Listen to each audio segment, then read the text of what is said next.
Hello and welcome to AFP. My name is Devang and Sean. I'm joined by the usual suspects, David, Goss, and Sean K. On today's show, we chat a wild El Tráfico, the final Canadian team eliminated from the MLS playoffs, plus a semifinal preview, news and notes from around the league, and of course, the Canadian Premier League playoffs with our very own Sean K in attendance for one of the semis. Plus, as always, it's the mailbag. Hashtag AskAFP. Gentlemen, holy hell, I forgot how to do that intro. It's been years, decades since I've been on the show. How's it going? How you been? I'm really glad you're back because as much as I've tried, it's been really hard to quell the rumors about the rift that's coming through the show and your, of course, dramatic exit, when you said, I could say whatever I want, Adidas still won't drop me from AFP. And then people thought you got dropped. So it's been tumultuous, Devang. So I'm glad that you are here to sort of to calm all that down. Listen, once my representative got my likeness rights deal nailed down with the folks at AFP, we could make these relationships whole again. But no, the rift is over. Much like Alphonso Davies in the CSA, we've come to an agreement, and I'm back, baby. And I missed a lot. Sean becoming the host, and be a damn good one at that as well. Sean, it helps that you've been wearing $43,000 worth of suits.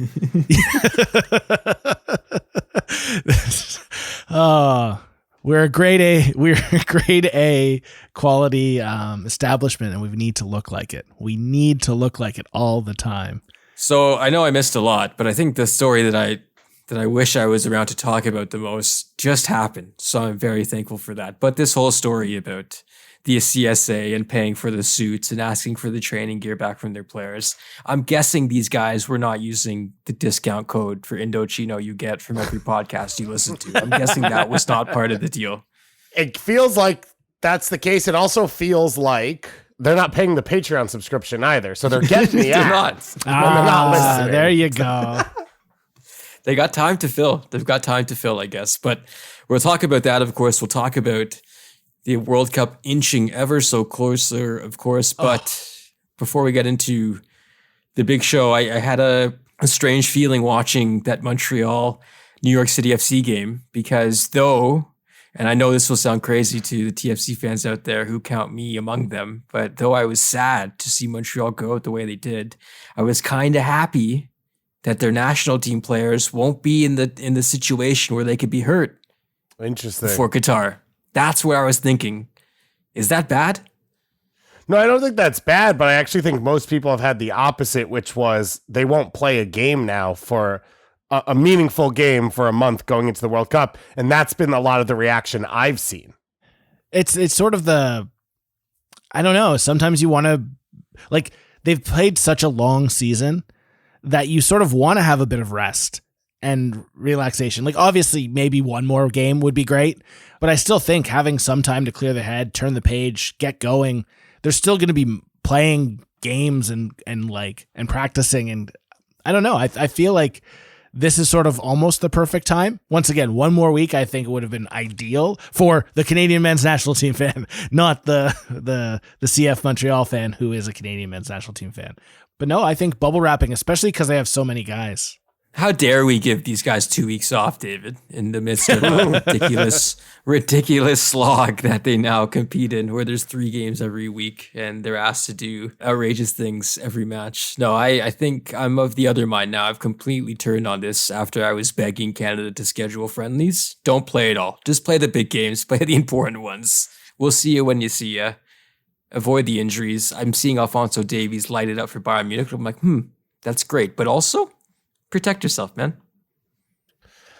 I don't know, but listen, just think about this year. And Vanni Sartini said to me, we didn't make the playoffs because we didn't handle preseason well. We weren't ready to go. I understand what you're saying, Devang. You're right. They've played 18 months of soccer straight through, but you need to be in form against Belgium. Belgium will be in form. They are coming out of that season, right? They are in mid-season form.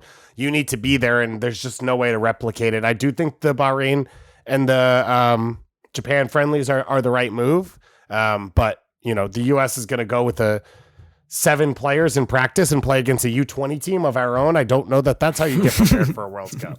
We shall see very soon. Before we get into the bulk of today's episode, a reminder, we are on patreon.com. David, I haven't been on the show in a few weeks, but I have been lurking in the Discord. And yes. What a wonderful place it has been to watch a ton of playoff action. I have been in a pickle. If you don't know, most of the work I do is for Major League Soccer. Their official sponsor is Adidas.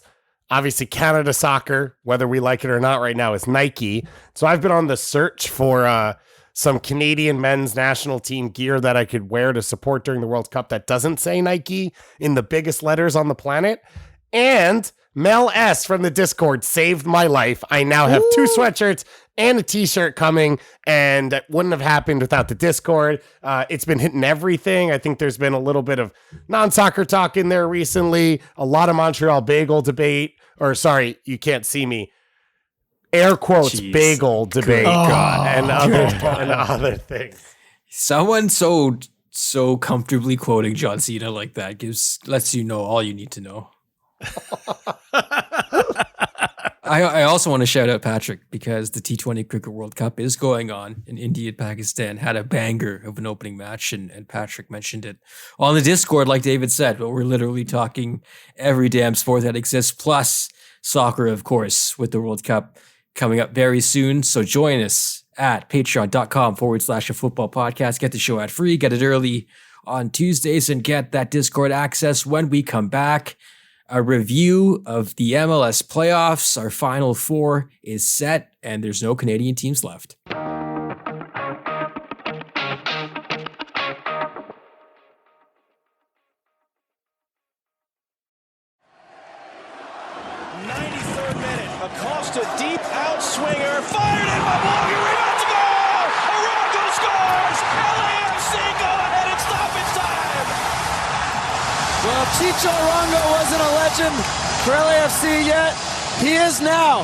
Bouanga does all the hard work, keeping it down on goal. And Chicho Arango isn't going to miss from there. Man, what a game, John. As if El Tráfico wouldn't produce another banger with everything on the line, chiefly a spot in the Western Conference Finals, LAFC at the death. Not the prettiest goal you'll see, and controversially, maybe not. As you'll know, I am a Greg Vanney stan, and then I must, of course, support the Galaxy, but I was hoping for a nicer goal to end it. I understand it has to be grimy sometimes, but after that Galaxy equalizer, is it wrong of me, David, to wish that we got a goal of equal class to decide a winner? It's an LA derby. It is made just for TV. So yes, everything about it should be completely scripted. By the way, this is wrestling. I know Sean is the expert on this, but part of me believes El Tráfico is strictly now a booking thing where we have a script for following. It feels that way. At one, has anything else like this? The only thing that comes to mind that has delivered at the rate this has was like, there's a time when Pep and Mourinho were both in Barca and Real, and like every game was either 5-0 or insane, and it was like, yep, you knew you were going to tune in and get exactly what you wanted. Exactly. It's quite awesome, and I think you may have qualms with the MLS playoff format or what the regular season means and how it's separate from the playoffs and what does the playoffs really decide. But the fact that I think we got not only this matchup, but we got the All Texas Derby as well, it was quite cool. I think the game itself, a back and forth affair, that's no surprise. No Gareth Bale, though. I think that was a surprise. I wonder, it's strange to make a judgment on how this has shaken out with LAFC still alive and playing, but no Bale, no problem? Yeah, 100%. There's been no proof that they are a better team with Gareth Bale available to them or on the field than they are without him. So not having him is, you don't start the game saying, uh-oh, right? Like what we saw from them last week, that's LAFC. Whatever Bale can give them is something else maybe, but it's not assumed. And I'm sorry, Sean. So yeah. Obviously, it's been a disappointment. I'm sad that it's come to this. But the question for you guys is, if he's healthy, and he's on the bench in these big games, in the penalty situation, like, do you pull him in and then like let him run and hope that like he can create something, or put him in a chance to take a penalty spot just based on what he's gone through? No, I don't think so. I think if they were truly this forward-thinking outfit that I think they are, that has shown that, yes, money doesn't matter, but they still have a plan, and it's about acquiring the right talent and collecting this talent in a logical way. I think they've proven that at this current juncture, they don't really need Bale, like David was saying, to go out and win this. And I think the sense that he could come on in a desperate situation and save something, maybe. But I don't know if that's necessarily the message you do want to send to the players that have been performing for you recently, like maybe a Bouanga. And I would also say, like, okay, should he take a penalty? Yeah, probably. But short of not using your extra sub going into the penalty kick shootout, like Opoku's going to come off the bench. Like they have subs that they're going to use ahead of him. So then it's like, I wouldn't save a sub for that. Mm-hmm. But if for some reason you hadn't used one, yeah, I'm fine with Gareth Bale taking a penalty kick. Just in terms of this rivalry overall, I feel like I can't understate how important it is for the league, because it is one of those matches that does bleed across borders, and it is picked up by your Guardians or your BBCs. And I know your mileage on that may vary in terms of how important it is, but I think it is, David. I think for a league that is still capturing the hearts and minds of millions and maybe losing some luster in England based on Jesse Marsh's recent performances, games like this matter. They are important. I think this derby cannot be understated in terms of what it means to the league.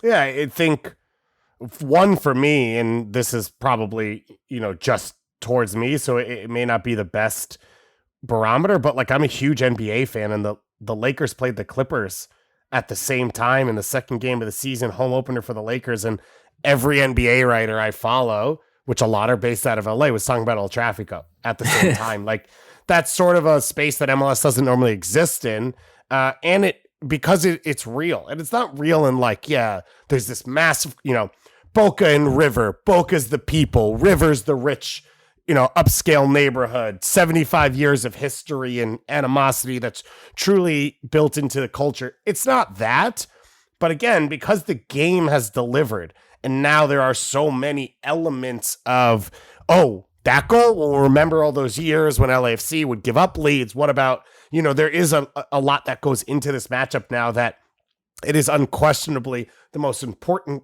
2 or 3 or this year 4 games of Major League Soccer. And it is one of the successes of MLS. Bringing Portland and Vancouver and Seattle into the league is one of them as well. But this one definitely probably stands above everything else. I wonder how many Galaxy players would get into your best 11 if we combined both teams. I want to say 3. Okay. Do you have 3 names, or you're just saying a number? No, I have 3 names. I have 3 names. Thank you very much. I would do Ricky Puig, Javier Hernandez, and the fullback Araujo. Is that fair? I think that's fair. I think the toughest part is they're all debatable. Not all, maybe. Puig is not debatable, 100%. There are a lot of people who would tell you they'd take Arango over Chicharito. Yeah. And I think I might too, based on that performance and that, because I lamented that it was a grimy goal, but I think he's proven as well that it doesn't really matter. He can score. Yeah. And some of his coaches say he doesn't do enough off the ball. Some of his coaches would say he does more than Chicharito off the ball. So it depends on who you're talking to on what day. And Araujo as well, I think in abstract, you'd say, of course, 9 assists this year, scored the goal in the last round, soon to be Mexican full international consistently. But Ryan Hollingshead has 6 goals this year as the backup right back. Now you'd say he's the starter. Like, you could argue all LAFC. The other one I'd bring in is, I think Brugman I would take Brugman over Ilie Sanchez. And that's not a quality conversation. That's more of a style and reliability. While Sanchez has been healthy this year, has less history of that, where Brugman has always been healthy. And the other would actually be Jonathan Bond. And I know Maxime Crépeau is a better player than him, but Maxime Crépeau has not had a good year, and I think Jonathan Bond's been equal to him, not better. You really think so? The numbers are not pretty for Maxime this year. No, but I would just say, even in the small sample size of the last 2 or 3 games that I've watched the LA Galaxy, the service that comes from Bond's foot is atrocious. Like he gives up like 2 or 3 like opportunities in the middle of the park for somebody to like score if they were to have a good first touch. Like it is such bad distribution that I know Max has not been good this year. And I think he's the kind of keeper that thrives when he's getting like absolutely throttled with shots. But yeah, I don't know. The taste in my mouth from watching Bond the last few games, it's just been like, I don't think I'd put Bones over top of Bond. I'm lying. But it's close though. I think you're right, Sean. I'm not a Bond guy either. I think that's fine. I think that's acceptable. I would say Jesus Murillo and Eddie Segur are PK versus Sega Coulibaly, Martin Caceres, and Nick DePuy. So there's that as well. That was one of the big matches over the last few days. Of course, we head to Montreal after a historic season where they set record after record. CF Montreal's season came to an end at the hands of the defending champions, who did what they do. Who needs Tati Castellanos, I guess is the message here, but Sean Johnson was a freak when he needed to be, making some outrageous saves in the early portions of this match that I think definitely turned the tide. If one of those goes in, we're probably looking at a different game, but of course they didn't, and New York City FC, like they've shown they have a penchant of doing, took their chances, David, and really kind of killed this game off in front of a crowd that was desperate for some drama at the end. A truly impressive performance, but those Sean Johnson heroics cannot be looked over because, man, like that game is way, way different if he doesn't make some ridiculous saves. And that was, the quiet part of their championship blueprint was that he could be a match winner when they needed it. And so, yeah, Tati was the Golden Boot winner, and Maxi Morales is elite, and James Sands played at a high level, but they won in penalty kicks because Sean Johnson made the save. And if you live here in the U.S., you've watched a Continental commercial with him 1,000 times this season, yeah, which expresses his ability to perform under pressure. But besides that, we've talked about it a million times on this show. I'm fine if he's starting a World Cup game. Like, that's how good he is. And James Pansimus did not play poorly. This is not saying that was the difference, but he wasn't a match winner. And Sean Johnson was.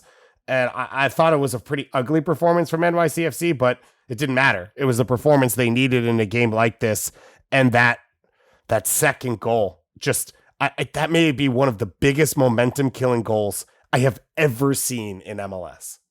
An absolutely perfect ball into Bekker as well. That was beautiful. I mean, talking about impressive players on New York City FC and maybe how they've been able to overcome the absence of Tati Castellanos. Santiago Rodriguez, Maxi Morales has done his thing for a while, but there's some ballers maybe that have been not looked over, David, but maybe the idea was that the shoes to fill were too large, but it's not necessarily the case that it has to be just one of them. A by-committee approach can work as well. And it always has is the thing. Like, Tati won the Golden Boot, but he scored 19 goals, right? There are 6 players who scored 18 or more this year. So, like, it wasn't that he was Vela in his prime year and the only guy on his team, or Joseph. Like, while winning Golden Boot, the formula for this team was still, success by committee and power in numbers. And that's why when they let him go or they sold him, loaned him, whatever it ended up being, the replacement was always there because the replacement was that they were a great team and that it wasn't all reliant on him. And that's what you've seen once again. And, there's a lot of people who deserve compliments. David Lee, back to Claudio Reyna, Patrick Vieira, Dome Tarrant, Nick Cushing, a lot of them. But I would also say the checkbook coming out of the Middle East is probably a pretty large part of their success as well. Cannot overlook that, and we shouldn't. We'll get to New York City FC and Philadelphia in a bit when we talk about the Union beating Cincinnati, but Montreal. I mean, I mentioned how great this season was, and the conversations we had at the beginning of the season regarding environment around the club and lack of atmosphere or lack of passion, fans frankly mad about the missteps in the rebranding and turnover in the president level, a lot of things going wrong for this club until this year when everything clicked and the team really gelled under Wilf Nancy, who is now highly sought after by other MLS clubs, including the Columbus Crew, as Tom Bogert reports today as you record that they are interested in Wilf Nancy's services. He's not the only one that's not, or maybe not, coming back to Montreal, though, David. I think the big story here is the turnover that we're looking at for this team. Georgi Mihailovic obviously going to Holland, Wanyama leaving the club, confirming that as the season was still going, but Kone, Johnston, we're not sure, Kamal Miller. It felt like this was it in terms of getting to the show and winning a ring for this team, because it's definitely not going to look the same next year. And I wonder, are they built strong enough to withstand this many losses? Because I think the players are one thing, but if Wilf Nancy goes, that's a huge one. Yeah, it feels like if Nancy goes, that's a step too much. And now I think there's still a blueprint laid. And as complimentary as we've been about Nancy, I think a lot of that also has to go to Olivier Renard. Like, he brought in a lot of these players. He made the trade for Georgi Mihailovic. Whether it was obvious or not, whether it was what happened, no matter what, he did put Wilfried Nancy, in position as the head coach after Thierry Henry left. So I do still think that there's like quality in that club that can help. But if Nancy's gone, it's definitely too much to win next year, right? Because next year you're talking about, okay, if enough elements are there, there's sort of like a pedigree to teams where it's like confidence, whatever it is, it steals you points. And in MLS, the difference of, 4 more points is the difference between playoff line to home game, right? So like, I think if Nancy's there and one of Kamal Miller and Johnston comes back and maybe Wanyama comes back, like if they can put together some of that, there's probably enough magic dust on this thing to carry over next year. And your hope then is the next generation of Georgies and Kones are coming through within the next 2 years. But without Nancy, it's just probably a step too far. You're rebuilding everything at that point. And I look at it from the outside, and that's not being a person, right? Wilfried Nancy's lived in Montreal for 15 years, whatever it is. He's natural French speaker. I'm sure it's home for him. But we just saw what Robin Fraser went through. And like, you can't ignore the fact that if you are a head coach with wild success that is then going to be sold, like, your job becomes harder next year. And so if I'm Wilfried Nancy, I would take those phone calls and figure out what my best spot is, right? 100%. And I mean, this is weighing Montreal and Columbus in like other terms too, for like living and stuff like that, which I think should factor into the calculus. And like you said, I think there has to be a pull here, and it's up to the Saputo family and Olivier Renard and the club to make him feel like he's a key part of this group going forward. Because I think the players are one thing, and let's not kid ourselves. If they do end up losing 6 to 7 starters, it's hard to imagine them repeating the same season they had. But with a coach like that, I could see them recruiting and getting the same buy-in and performing well again. So we shall see how this goes. New York City FC will play Philadelphia, who is proven to be the class of at least the East for sure, if not the whole league. But this is the match I think I kind of wanted to see. I would have loved Philadelphia-Montreal. I would have loved to see that match, but New York City FC, the champs, they've done this against the team that is unbeaten at home, the perfect playoff team, the best goalkeeper in the league. And I'm saying that comfortably as Sean Johnson comes into town. So curious how this game goes. I wonder if we see a cagey, gritty affair, or we see both teams throw caution to the wind, knowing that they have game breakers in between the sticks that can save them when they get too foolish and too brazen going forward. Yeah, it feels like this is a game where it's probably not a weak link game. Like, there are no weak links for the two teams, right? So now it becomes who can maximize their strength, who can create a moment of brilliance, as you said. They both have pieces in the back that can save you. They both have pure creativity in the attack. It's just, to me, the thing that stands out is just like who's going to control the momentum, I think, and like who's going to take the game, sort of. And I go back to last year. I thought Philly outplayed NYC for like 75% of that game, even with the 11 losses. But it did never feel like they were going to score except the own goal. But I take that, and I think if Philly plays that way with this team, they should be able to win at home. In saying that, in the last 2 weeks, NYCFC looks like MLS Cup champ. They look like the team from last year. Man, I nearly forgot about the insanity that was last year and Philadelphia having no players for this game. There's a lot at stake here. And I mean, this is I don't want to say the golden child of the league, but I see those charts put out in terms of roster spend and the albatross that is TFC having those millions of dollars. Then you keep looking down and down and down, and you see how Philadelphia is invested. Obviously, their famed academy is one example of how well run they are, but the guys they've signed, like the players that are on, like Gazdag, like the people they found to insulate their crew of youngsters, like it's just a really well put together team that I think deserves this. And now I'm dancing into bad territory because I've surely cursed them now, David. But Philadelphia is going to win because they deserve this. Let me ask you this, and if I'm going around three different ways and it's too convoluted, that's fine. We celebrate Philadelphia for against the money being so successful. We're talking about Philadelphia, right? We are talking about one of the 5 biggest cities in the 4th biggest country in the world. And if you came to me, and I'll be honest with you, I don't have the exact numbers. If what they are spending on the academy and YSC and Philly 2 and the first team roster is equal to LAFC, but they're spending it in the academy and other teams are spending on the first team, that's fine. But it's not. To celebrate Philly being cheap, and I'm the most at fault for this. Like, I have celebrated this team. That doesn't take away from celebrating Jim Curtin.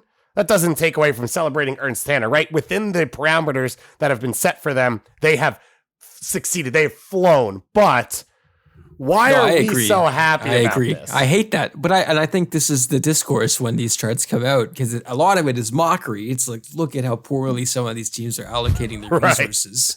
But why are we proud of teams pinching pennies or not needing to spend to be good? I think that's a great question. It's super strange.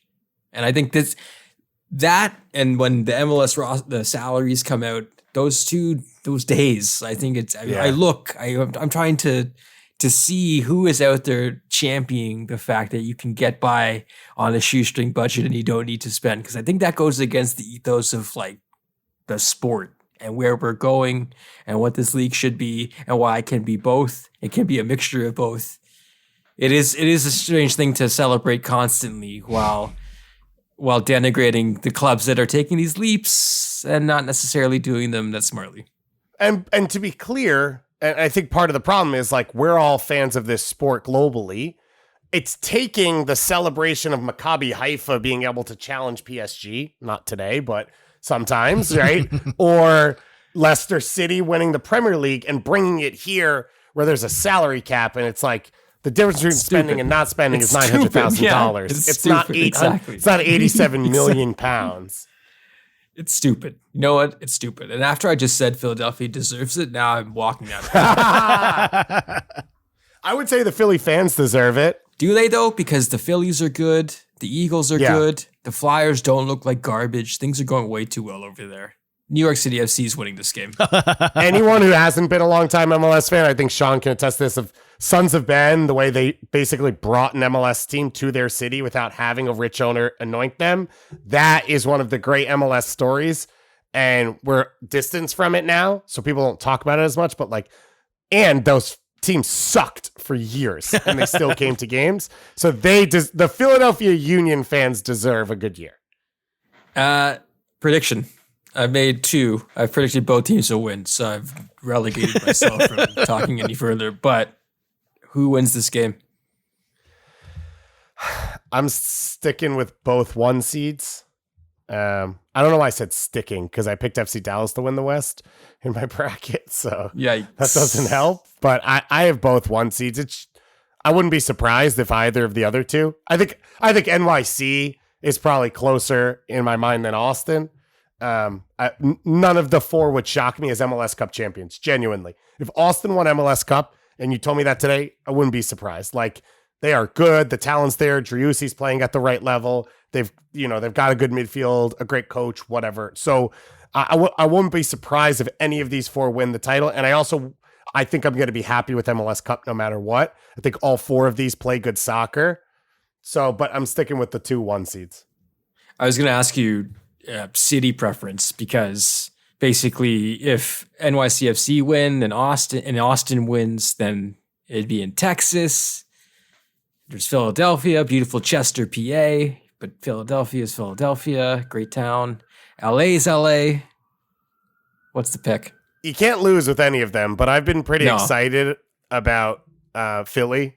I was at a playoff game last year there, and it was electric when Glesnes scored the 123rd minute winner, and I'll be there on Sunday, and I'm so excited to be at a night game at Chester. Like, that's what I wanted. I almost drove down for the last game and then woke up sick and was like, that's probably not the best idea.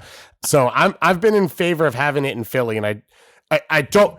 Probably not ideal to have the World Series in town while it's happening. Yeah, there's a lot of shit going on. Yeah. Yeah. Sure. And I love it. The Phillies are maybe the inverse of the Union as well, because their plan is to spend, and they will have to blow it up soon, because that's what they do when Dave Dombrowski comes to town and he builds a team. He goes all in, and they have to light it on fire after. So there's 2 ways to go about this. Philadelphia Union doing it the other way. I'm gonna make a final prediction. I think it'll be New York City FC versus Austin in the final. So I will pick the 2 number 2s. I want to see a repeat.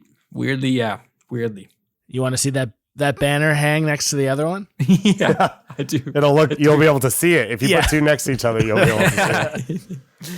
All right. A lot of stuff has happened elsewhere in MLS. They set a league record with 10 million fans this season.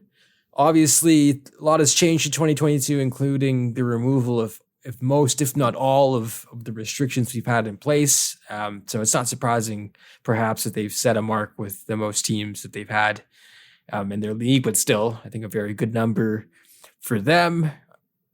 Also in MLS land, MLS-based U.S. players gathering for camp. We mentioned off the top of the show how we are getting very close to the World Cup in Qatar. DG, seeing some familiar names. No one's sticking out as a sore thumb, but is anyone missing that you're surprised about? So I think for a lot of people, Brandon Vasquez is one. It's been made evident that he's coming to the party too late. The other one, and this could be recency bias, is Matt Miazga, left center back, versatile center back. The conversation I had with a staff member pretty high up with FC Cincinnati was that he came in and he was already in midseason form. And then he obviously outplayed Aaron Long head to head in that playoff game. And it was like, well, if that's the whole, at least bring him in here to, give him the shot. We don't know what that full 46-man roster looks like for the U.S., which has been submitted. The assumption is anyone who's on that list would be in this camp that's available. Therefore, you assume none of those players are on this list. DC United, the train wreck that is that place, deciding to start over once again. Lucy Rushton, who is the general manager and head of technical recruitment and analysis, along with first team performance director Victor Lonchuk, let go by the club. I believe Lucy Rushton was in charge for 16-ish months, David, or just a year and a bit.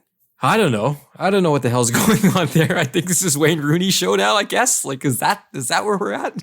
No, I mean, it's the owner's show and it's Dave Casper's show. And so whenever something's failing consistently, it's good to remove the newest person in, because it would never be the person who's been around the whole time that it's been failing. Oh, gosh. In extremely sad news, former Whitecaps player Masada Kudo passed away this week. I believe he was undergoing a brain operation in Japan, but very, very sad news. I saw a lot of the people at the Whitecaps who I'm familiar with, friends with, remark on how nice of a guy he was, how kind he was to everyone at the club, not just his fellow players, but staff, auxiliary people who are just there for the every day-to-day stuff. He was a great dude. So, I mean, really, really sad news, and hearts go out to everyone affected by this tragic loss. Elsewhere, the Houston Dynamo, I mentioned Wilf Nancy potentially being one of the names involved in that coaching search, but other names, yes. Ben Olsen, baby. He's Let's back. go. We missed his presence. We've missed Ben. I believe my favorite ever post-game press conference that I've been at involved Ben Olsen at BMO Field. Just despondent, sarcastic, cracking jokes, seemingly hating the world, but also seizing the day with his banter. Was that the playoff game? I don't think so. I think it was towards the end of year one of Vanny in the regular season. Okay. But they had lost, and he could tell. This was like in that will they or won't they fire him situation that ended up dragging on for a couple of years. For 5.5 years. Yeah. But he didn't give a damn, and he let us all know, and it was great. I'm like, is everyone like this? It was fantastic. We did a day down at RFK when they were closing RFK, the final day of that regular season before next year when Audi Field was going to open. And the amount of times he was like, if I'm here, and like, there was no contract negotiation up. It was straight up him being like, if they don't fire me before they open the new building, like, so good. He kept So making good. jokes like, well, I think they'll just leave me in RFK. So I'll just live in RFK. I'm not a part of Audi Field. And it was like, same with you, where I was like, oh, all of these coaches are lighthearted. You can mock their job security. And then that was not true in the rest of Not at all. Not at all. The one and only. Hugo Perez, also a name. But yeah, I wonder. I mean, Wilf Nancy also will have the ability to maybe pick his spot as well because of these names. I think he's got to be the most coveted. Speaking of coaches, Jim Curtin. Second time he's won MLS Coach of the Year. He's upped his glasses game. He looks like you could see him at a university pub after class talking about crypto probably. But for real, I think Jim Curtin is the vanguard of this league. We talked about him doing a lot with less, but I don't know if that's necessarily a good thing as we've discussed, David. He is just a really damn good coach though. Yeah, he is. He's changed the way he's coached. He's changed the style he plays in. He's flipped his roster. He's done a lot of different things. I think this is a mistake. I voted for Wilfried Nancy. My second vote would have been for Josh Wolf. So I disagree, and that's not a knock on Jim Curtin. As I've said a few times, I think that I thought there was 5, maybe even 6 legitimate candidates. I thought any of them were fine to win it. But again, I did vote for Wilfried Nancy. Finally, we must end with TFC. I've alluded to them a couple times disparagingly, but now this is the final crescendo. Chris Mavinga. We're not certain if he's coming back to TFC. The team announced their roster decisions in terms of who's coming back, who's been let go, who they're still talking contract with. Jonathan Osorio is one of those people, but Chris Mavinga was mentioned as one of those people as well, who they're still discussing potentially him coming back to the club in 2023. But Chris took to Twitter to put something on the Flames. I'm not sure. Gasoline, soda, Dr. Pepper, you decide. But here's the quote. I didn't see this tweet, by the way. I would just like to say this. I would like to read it verbatim. Quote, LMAO, crying face emoji, hashtag TFC Live. If anyone wants a one-on-one interview on what's going on, my DM are open. I need to speak out with Toronto FC. Blushing emoji. So many ways to take this. Did we DM him? We did. We sent out a feeler. Okay, good. I don't think he responded. Yeah. Okay, good. I didn't see this tweet. I thought that he was saying something. I don't know what I saw. I thought he was talking about one-on-one defending or something. I saw people talking about it. I thought he was talking about soccer. No, man. Wow. Okay, no. This is 4 on the spice scale, and that's out of 5. That's a 4 out of 5 on the spice scale for me. I think people are fascinated because my reaction when I saw the roster list, I'm curious, Sean, what you thought was I was a bit surprised they mentioned that they were talking with Chris still, right? Like I thought potentially this is a parting of the ways situation a la Bono and Westberg. Completely. I think I had sent you guys a message similar to that. It's just with what he makes and sort of knowing that spot 3 and spot 4 in the back line could be salvaged by Shane O'Neill and Lucas McNaughton. I just don't know if bringing in Chris Mavinga as your backup center back, like, unless you're talking like, and I'm assuming that's why he's insulted, that they came back with like 250, 300K as opposed to what he was making. But it didn't seem like he ever fit what Bob wanted from a center back. Yeah. So I'm just very confused at the negotiation at all. David, your thoughts? So I understood the like, okay, if you can get him to come back because he wants to come. Holy shit, he was making $1 million. Wow. Okay, sorry, I was just looking that up while we were doing that. On bringing back one of the key cogs on a historically bad defense doesn't make any sense to me, because you can really do anything you want back there, and just not this. Well, I could have understood the like, yeah, if he comes for 253, yeah, he's probably fine at that number. Sean, you convinced me when you were like, they have Shane O'Neill and Lucas McNaughton. That's literally their roles. He should come back. Right. He should come back when I hear those names as well. No. That's not what I'm saying. I was saying the opposite, which is those guys, that's what they are. Yeah, so why would you bring Mavinga? I guess the point would be if you get Mavinga on a deal and you spend big on a center back, either one, are you going to play 5 in the back? Okay, he's shown he can be good at that with other talent around him.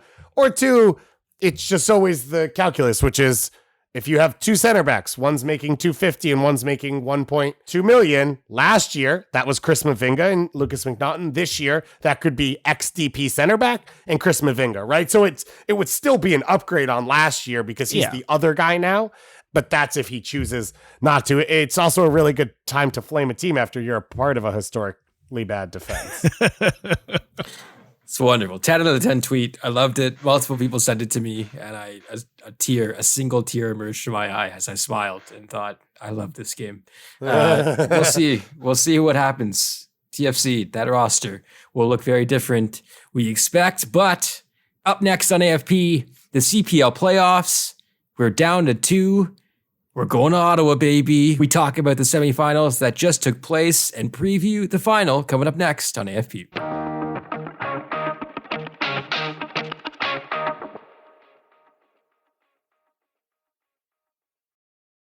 Welcome back to AFP. We talked a lot about MLS, but let's move to Canada, where we had a pair of extremely entertaining semifinal matches in Ottawa and in Hamilton. Our very own Sean K was in Hamilton, so we begin with Forge Cavalry, the rivalry match, the grudge match. One of the best still images I've ever seen is of Tommy Weldon after this game, looking like he had seen 6 to 7 ghosts at once, telling him how shite he was. He looked petrified. He looked mortified. But that image said it all. Forge is once again back in the title game. Sean, how was the atmosphere? It was excellent. It felt like everyone, like I would think the thing that I took out from it the most is that how much orange was in the building, which is always a good indicator of like how passionate the fans are. Like I've gone to many TFC games where you see other jerseys or other colors or whatever, but like this was 7,000 strong, all in orange, all knowing names, and it felt like a really big match for the club. And it was great.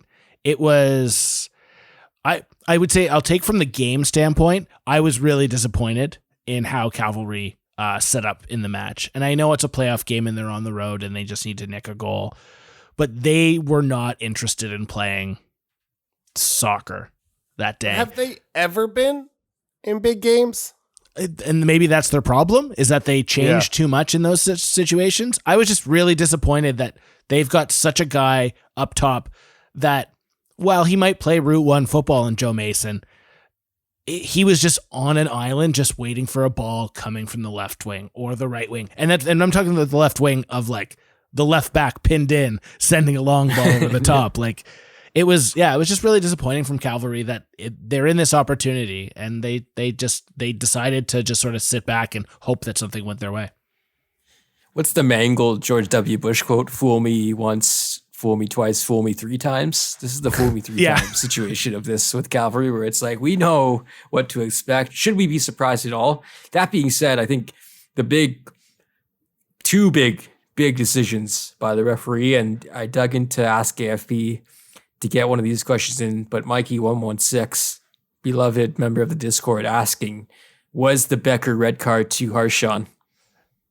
No. That seemed right to me. The Bekker card seemed right to me as well.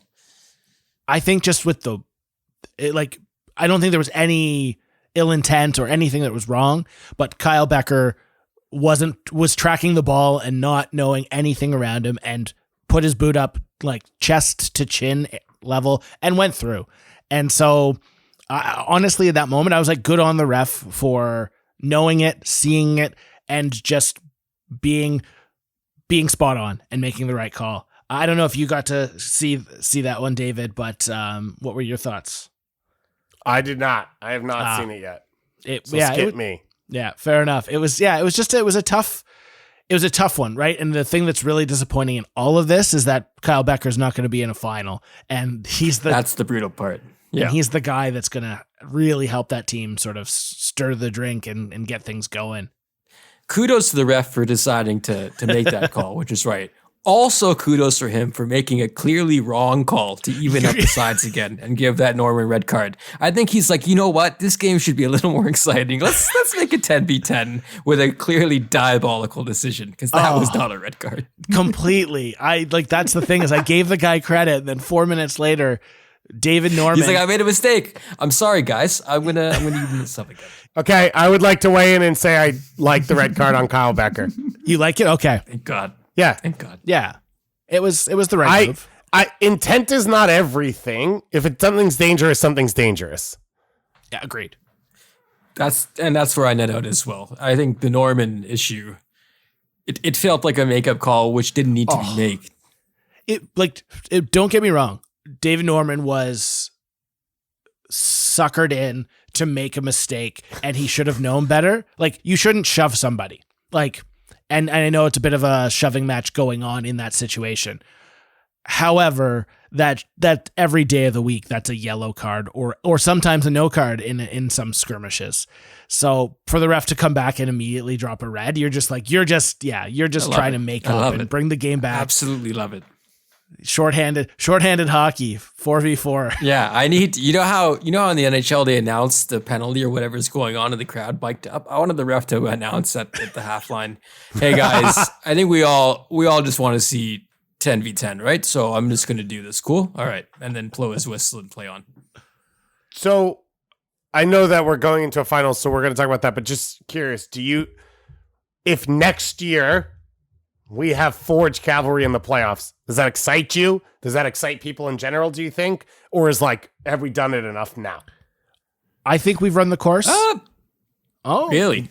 I do. I don't think so. I think this is our equivalent of El Tráfico in some ways for me, because I do think there is an animosity that has developed it's different than any other game you see in this league. It feels distinctly different. And it's not, I don't think that's been replicated in other matchups. Totally fair. I just think that I wish that we got to see not for actual obviously soccer. But not even just actual soccer, but just Cavalry winning a game. I feel like the stakes are lower now. The stakes are high because people dislike each other or there's red cards and things, but the stakes don't ever feel like Forge are going to lose those matches because it continues to be one-sided. There is a rivalry, but I think you need two sides to have a really good one. I think of Fair. And bringing to hockey, and apologies, but I think of the Maple Leafs and the Sens in the early 2000s, where it was just the Leafs continuing to slap the Sens series after series. That was and it great. just didn't. Sean, that was great though. That was awesome. What are you talking about? No, I know what you mean. I think that's why you saw Tommy Wheeldon so despondent, because I think he knew that's a lot of game. That's a hard road to travel to fall to the same people again. And I'm sure if he saw an image of Bobby Smirniotis, he'd cringe and he'd possibly throw it in the trash, because you could tell he was in no mood for handshakes after that game either. anytime Tommy Weldon's walking down the street, he sees a beard, he just shudders and walks in the other direction. He runs away. He runs away. The right team won, though, and aside from me just loving the fact that Jordan Hamilton's jersey says Hamilton at the top and at the bottom, which I think is a collector's item that I just love as a nerd. This Forge team, I mean, you look at them, you look at their average age, they are quote unquote a dynasty in this league, but they also do things, I think, extremely the right way. 25.6, their average age, which is in the middle of the pack. And you would assume with a team with all the success that maybe they would lean heavier on older players or rely on the vets to lead them to championship glory. No, that's not at all what they've done. And I think that's why so many times on this show, we've waxed poetically about what this club is, because each successive week, each successive time they enter the postseason, they impress me once again. It's going to be fun also this offseason when they steal half of Athletic Ottawa. Hollywood's going to Hamilton, baby. Oh, yeah.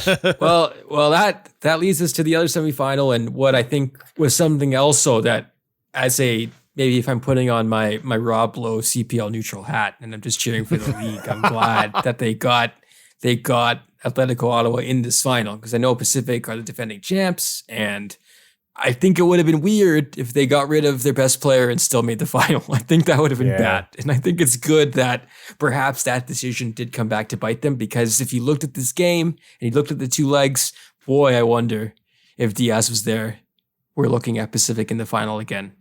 I think you're completely right. I think I think it looked sort of bad not bad on the league, but sort of a bit of a shame that like you lose a guy halfway through the year and he's still your Golden Boot winner. It's just, you want to show your best and continue to move. But yeah, I think with Ottawa, they've just been such a strong, good story for the league, an emerging market, 8,000 fans at the game. And the head of the club came out and said that they're going to set club attendance record coming up for the final, which is going to be over 12,000.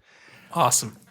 Yeah, so it's really exciting. It's really good to see, and there's a lot of new players that are coming up to the forefront. Like you've got Balu Tabla and Ollie, who I feel like was sort of in the shadows at Pacific, and now got to rise to like be the star that he thought he was, and basically leading the team. And he might win MVP this year. Can I ask, so this is someone from the outside, because I've obviously covered USL for a while. Is Ottawa an emerging soccer market, or is just CPL because of the history for the Ottawa Fury? I think there's definitely a soccer market there. I think where they sit as well in that because they're all basically in between Quebec and Ontario. So I think Jonathan David is an example, but there's other players that I think have fallen into maybe that greater Ottawa net that I think Atletico Ottawa is situated to better facilitate them staying in a pro environment rather than maybe needing to move on. I think they're in a good spot. Yeah, I agree. I think also the interest is there, similar to Montreal. The interest is there when they're winning. Like when they went on that run near the end, actually a couple times, they were getting similar, like 7, 8, 9,000 to these games. So when the team is good and the market's there, yeah, I think from a business standpoint, they have a really good opportunity to be, honestly, like a leader in this league when it comes to from the business operation side. Well, that was the sad thing always from the start, right? Was like Ottawa Fury were one of the few established lower division teams in Canada that seemed to have a model. Right. And then instead of being like, okay, the CPL is going to build around them as a building stone because they are established, it was a war between the two. Yeah. Where now it feels like, okay, as you said. But like, that's why I was asking the question of, to me, Ottawa had already proven it was a good soccer market because people had come out for years to a soccer-specific stadium for the Fury. I think that's what made this so fascinating, because if I recall, when the Fury's demise was met with a lot of sadness, because I think we all thought that this was a perfect kind of plug-and-play situation where they're ready. They can just come and play in the CPL, and we have this established brand with, like you said, a dedicated fan base. But I mean, I'm applauding Forge for what they've built, but I have to say, Atletico Madrid, they didn't half-ass this. I think they could have. I think a lot of people could have half-assed this, but they didn't. And I think some kudos have to be going to obviously Carlos Gonzalez for the job he's done, but the wider organization. I'll admit I was a bit, let's say, unsure about how this relationship would work, or like what the actual relationship was, and like was there an actual identity being shared, or was there some ethos being passed down? But there was, and I was watching Canada versus Uruguay at a place in Toronto, and I sat beside Atletico Ottawa Ultra who was wearing a hat, and shouts to Billy, but he's just telling me about kind of the story post Fury and what happened in the market, and basically the vacuum that was filled by this club and by owners who didn't pinch pennies or didn't come at this like a sideshow or a novelty. They decided to sit down some roots. So I think being rewarded with this is huge, and that's why I'm very glad they were able to come through. I mean, Malcolm Shaw scoring the goal he did, like that to me was such a wonderful thing to see, and Ollie Bassett having the campaign he did. Like this team, if you look at maybe comparisons to Forge, full of international players, full of people from different age groups as well, who you would be surprised maybe they were able to mesh together. You have a reclamation project and Nathan Ingham in goal, who I don't think covered himself in glory last year, but now here he is. Like it's a cool story. It's really cool. And I think another thing that's not gets lost, because obviously there's Atletico, but like it's such a draw, especially at this like sort of level of soccer, that like you can be like, hey, your preseason for a month is legitimately at Atletico's training facility. So if you're a 20-year-old kid or even a 28-year-old, and it's like you're making this decision, and it's like, okay, well, I have Forge or Ottawa or Pacific or Halifax, and it's like, well, you get to spend a month in Spain at this this world-class facility. You get to learn from all this, and then also you get to play soccer for a club that like has a fan base that cares.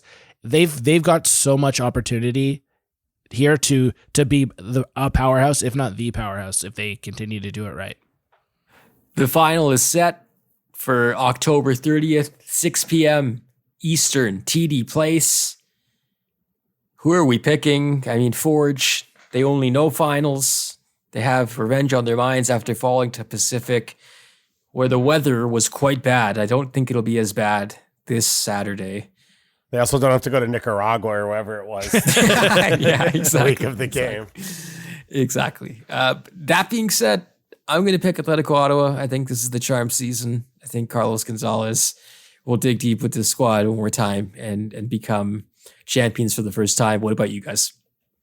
Well, I'm going to pick Atletico Ottawa so that if they win, you can't celebrate on your own and be like, I'm the only one who picked them on this show. So I'm just picking them to ruin your day. Hey, do you remember in the CPL preview show when I also picked them to make noise this season? I think you do. So there's rumors. Oh, there's you? rumors. I'm beloved. Yeah. I'm beloved in Ottawa. I'm beloved in Ottawa. There's a statue being commissioned right now. There's a giant poster in the Ottawa locker room with just Devang and Sean, number 1. Number 1. Malcolm Shaw, golden boot. But Malcolm Shaw has the cut out, like a little transcription of the podcast. People do that. Yeah. I genuinely actually will pick them. I think the way they came out in the first leg against Pacific shows you they can manage the big moments, and then they've got match winners in the side, and obviously they'll be in the game no matter what because they are so good defensively, and Ingham's been so good. So plus the home field advantage. So I'm going to pick Ottawa as well. Yeah, I've flip-flopped on this a few times because it's like it's almost impossible for me to be like, well, I don't know. I just can't see Forge not coming out and setting up, like not setting up shop, but like just creating that tight back line that they've had all year. And they still have match winners on the field.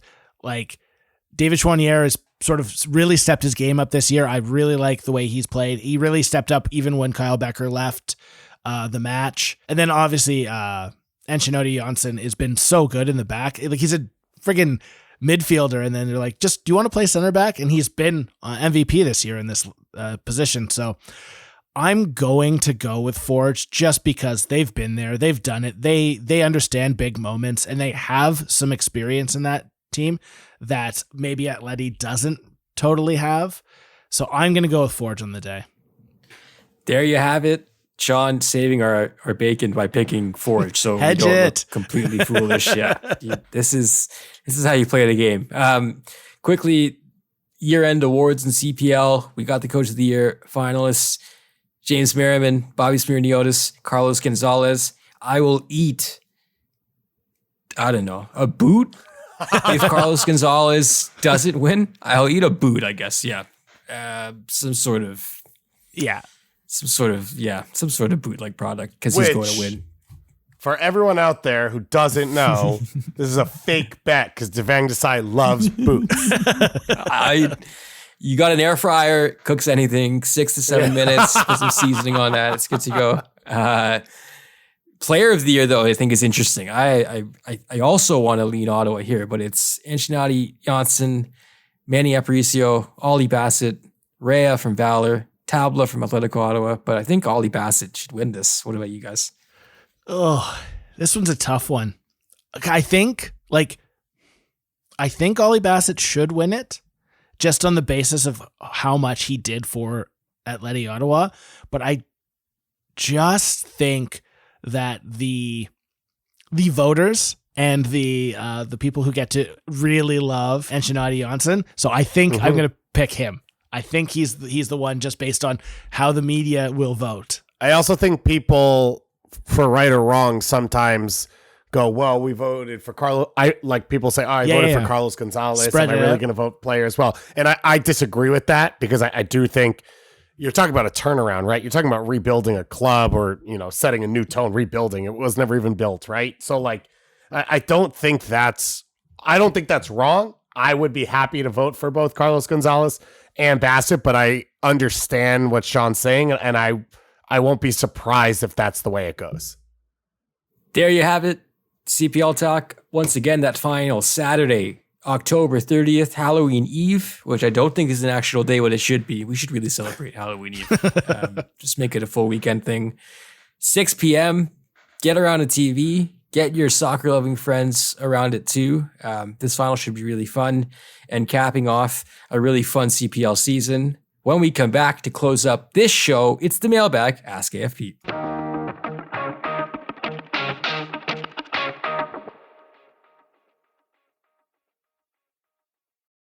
Welcome back. It's now time for hashtag Ask AFP, where Devang, David, and I will do their best to answer all of your questions. We're going to start first with Matt V, who is in our Discord. He mentioned is this Montreal's best shot to win MLS Cup, or can they recover and continue to compete? We had talked about this, but I agree with the sentiment that this was probably their best shot. That being said, it's MLS, so I don't think you're doomed to some purgatory once this exodus happens. And even if Wilf Nance leaves, I think we've seen pretty quick turnarounds around the league when it looked like teams were set to take several steps backwards. So I think this will be looked at as, yes, a missed opportunity. And I think that game itself really disappointing because overall it was a really great year for this club. And I feel like as great as it was, it'll be hard to look back and not think what could have been. I agree with you. I think for the most part, the one thing that's hard is okay, how does Montreal sort of put it all back together? Well, if they can develop some really good academy players, super high level ones, and, have someone close to their prime and then have someone in their prime. And it's well, you're talking about Ismail Kone, Georgi Mihailovic, and Victor Wanyama. And so it is kind of hard to see how it gets better for them. Not that it can't. It's just so many things hit. This was a really good team. And that doesn't happen all the time. And so obviously it doesn't happen all the time for Montreal because this is literally the greatest regular season team in the club's history. So I do think that this was their best chance. And I think they've turn themselves into a club that will remain relevant, but not at this hierarchy. Moving on, S. McGinnis asked in the Discord, why would the image residuals only apply to Alphonso Davies in regards to him complaining about the CSA selling his name with the jersey in the back? Going off this, do you guys agree or disagree with Davies' argument? I don't know. Devang, do you know? I believe because Davies has set up another company called AD19 Inc. that had his rights. So there was no gray area in terms of who owned what, like I guess some of the other players have, because they have no private company set up for their own rights. So perhaps that was the main reason, which it appears has been settled as we record.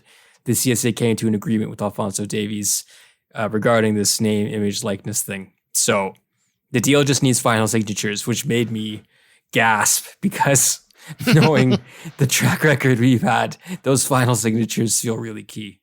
From what I've watched, I would say the U.S. women's national team the most is, once you get players who reach a stratosphere like Alphonso Davies does, they then have the professionals around them to come in and, like, in reality, this should be an issue for Atiba and for Jonathan David and Eustachio. It's just Alphonso Davies is such an uber star with so many people professionally around him that he's the first one, I think, to do that, notice it, and actually carry out something to be able to, even things out. Apparently, the women have a collective deal, but the men have never had that. So I don't think Davies will be the last, is what I'll say regarding this, which, coupled with some of the other news we've heard in the last few days via Rick Westhead's reporting, I think we're in for another uncomfortable pre-World Cup session. Because I think when we talked about leverage in the past, the stakes are way higher. And I don't think anyone believes that the games are in jeopardy, but the preparations certainly will be under a microscope. Just to finish off on what you guys were saying, also, prior to this Nike deal, it was almost impossible to buy a jersey with a name on the back. As somebody who's tried to do it for years and years and years, it's like been next to impossible.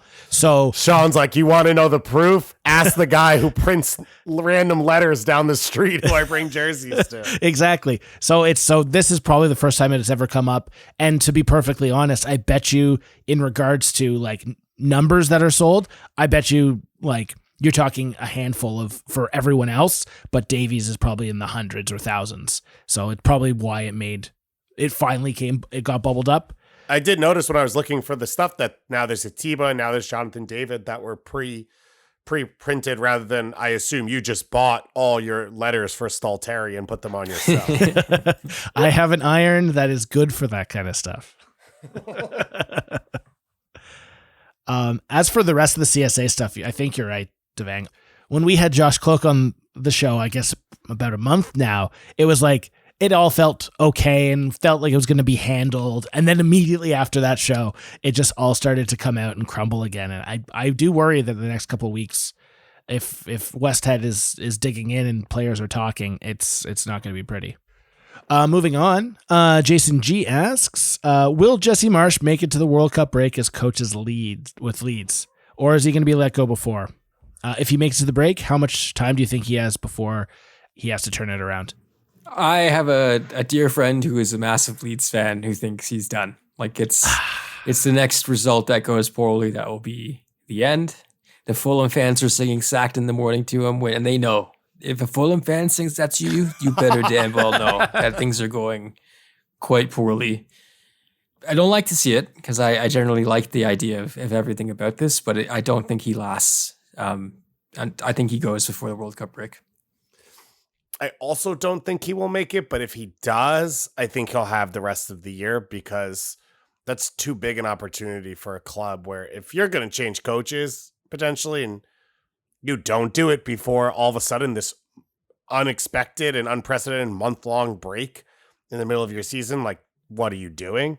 Mm-hmm. And it feels like, obviously the Brendan Aronson, Tyler Adams stuff's exciting, but I think they were the worst defense in the EPL last year, and they didn't bring in any defenders. So I think the club has issues.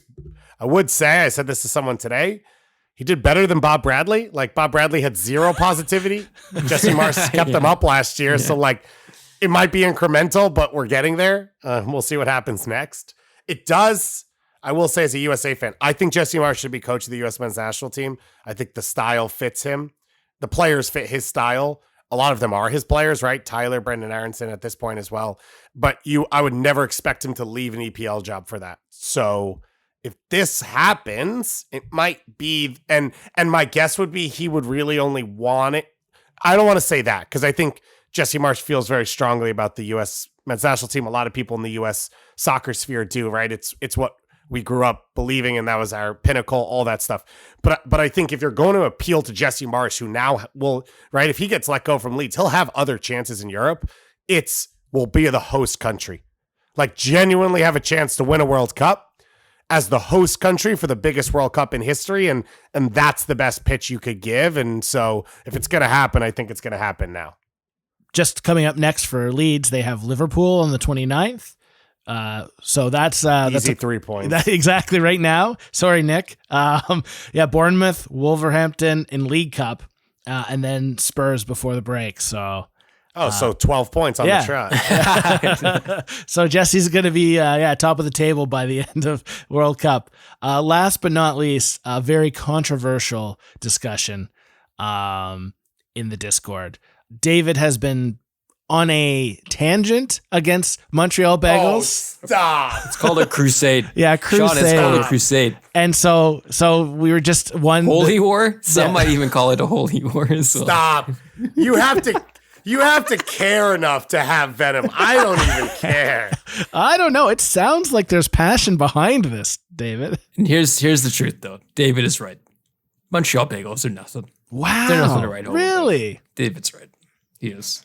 Wait, can I just throw out the worst issue here is the marketing. Just don't call them bagels. I would choose a Montreal bagel. And once again, I think it's based on what you think one is. And that's where it gets all, but like for me, it's like I've had Montreal bagels my entire life, and that's what I feel a bagel is. Go to New York and I'm like, that's not what I want. That's not what the thing I want. And so that's why I lean Montreal. But they don't even put the cream cheese on it for you. That's all the proof you need. That's not really a bagel. No, that's the not. People who are making it and selling it are like, oh, that? If you want cream cheese, you got to go get a bagel. But if you want this, we'll just hand you we'll do. No, exactly. It's the whole process. It's the whole, what you call a bagel, it's the whole process from point A to point B. And point B involves the cream cheese and everything spread on there with all the fixings as well. And Sean, again, I enjoyed the thing I ate. It was crunchy. I love sesame seeds. It's a little bit too sweet, but fine. They also made homemade matzah, which was awesome because I love those flat things. Yeah. I enjoyed all of that. But again, I'm just saying it's a different thing. Did you have a smoked meat sandwich while you were there by any chance? I did. And I've had smoked meat sandwiches in the past. And I will admit, I was more negative on them. And it was better this time than I remembered. Wow. For me, that's what I look forward to the most when I go to Montreal. Do you go to Schwartz's or do you have another place? I don't mind Dunn's either, but I guess people make fun of Dunn's. Ooh, sometimes. Interesting. Dunn's. So we went to Dunn's at like 1 a.m. after the game because nothing else was open. That's why we always went there, right? Because it was like after a game when like nothing else is open, but it was home. And I didn't get a smoked meat sandwich because I was like, well, I had one and there's no way it's better than Schwartz's. I wish you had told me this before. Damn. Well, road trip. Okay. There'll be more chances. There is a place across the street from Schwartz's, though, Main Deli. Yeah. That some people the say rivalry. They say it's better. But once again, it's I think it's Schwartz's, but that's just me. But to Main Deli, go have a try. It's across the street. You can't miss out. Yeah. No, aren't they like rivals? Isn't that like a thing? Oh, 100%, yeah. Okay. I will go there next time. I ended up in some neighborhoods. I don't know if I told this on the show, but like I ended up at this Italian coffee shop with people yelling at soccer games and drinking espressos. It was great. I love Montreal. I had great food, great drinks. It's a beautiful city. The weather was great. Obviously, I wish I was going back again. Just don't call them bagels. You heard it first, folks. Don't call them bagels. The David Goss story coming to Audible this fall. Ebook version as well. Jerry Seinfeld doing the reading. The intro, the forward. What's the deal with bagels? No, I'll stop doing that. Okay. A reminder to rate and review the podcast wherever you get it. That'd be incredible for us as we try to get it into more people's ears. We're also on Twitter @footballpod and patreon.com/footballpodcast. Join us there. Get the show ad free. Get it early on Tuesdays. Plus, join the Discord where you can just lay into DG for that take and many more other ones that are equally offensive. Thank you so much for listening to AFP. For producer Greg on the ones and twos, for Zach, for Sean, and for David, thank you so much for listening. We'll talk to you next week.